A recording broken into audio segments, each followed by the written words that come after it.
Hi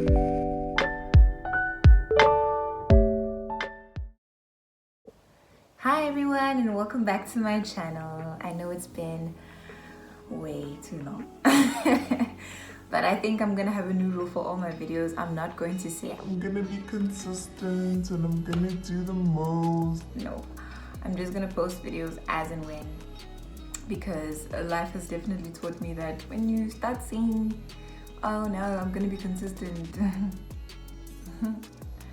yeah, no, but there is a good reason for my very long hiatus. One, I got married so you may notice that the background is a bit different. I am not in my mom's house anymore. I have moved out and I'm a grown woman now with a ring on her finger.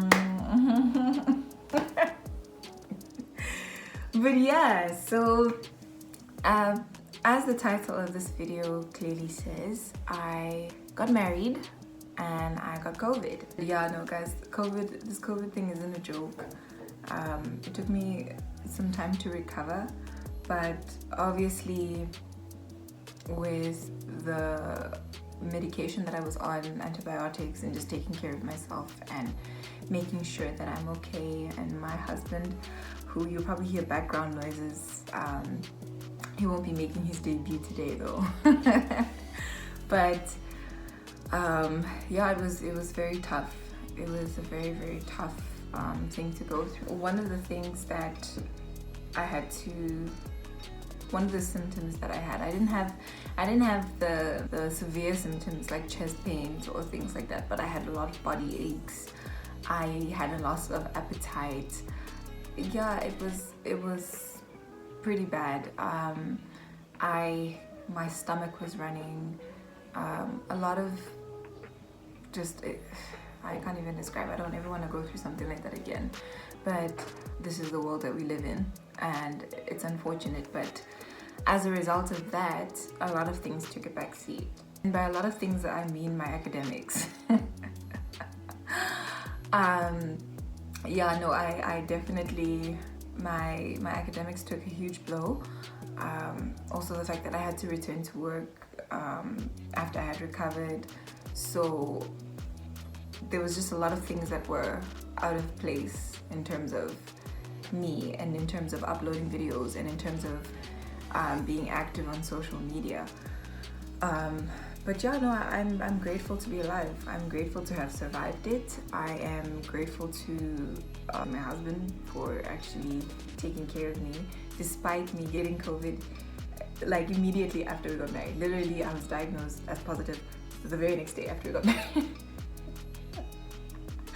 So yeah, it was tense, but we soldiered through. The purpose of this video isn't for me to tell you guys like how I'm going to be consistent and how I'm going to make sure that I churn out videos every other week. I'm getting back into it slowly. I had gone through a phase where I was very unmotivated because I was first of all ill, and then also the responsibilities of being a newlywed. But I just went through a phase where I was very unmotivated to shoot videos or do anything. And can I just say, on behalf of everyone who's thinking it, the super semester, guys. So we don't have the capacity.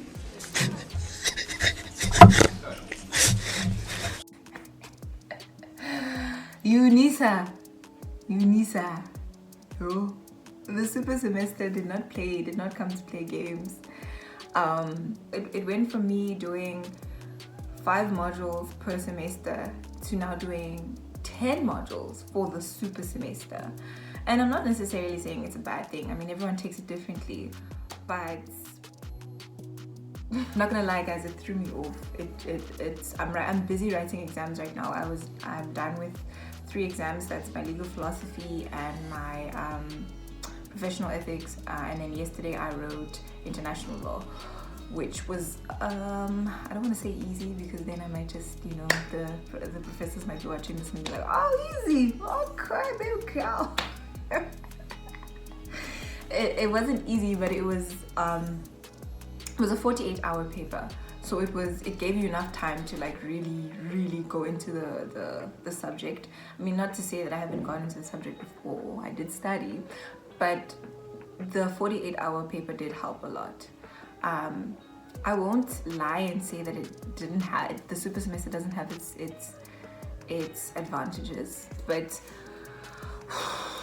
yo, no, it threw me off. I'm not even gonna lie. I was used to one way of doing things, but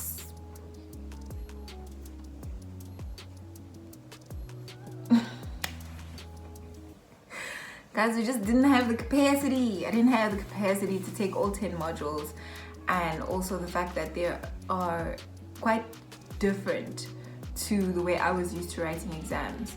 Obviously, COVID has definitely changed a lot of things, but by different I mean portfolio exams. Having to write actual assignment exams and making sure that you're referencing correctly and everything else.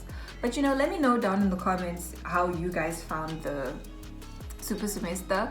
I had someone ask me earlier in one of my videos whether I qualified for ECP. For those who don't know, I'm sure you know by now, but ECP stands for the Early Completion Program. I unfortunately didn't qualify for that. I found out earlier this year, actually, just immediately after I filmed that 4th year video, that I had 2 outstanding electives for next year that I had to take, and because of the super semester, I didn't qualify for the word has escaped me now, but just quantifying them all into the super semester, I didn't qualify for that. So unfortunately, I'll have to take those 2 electives next year. But I have spoken to my employers and they were understanding, and fortunately I am still going to be a candidate attorney with them.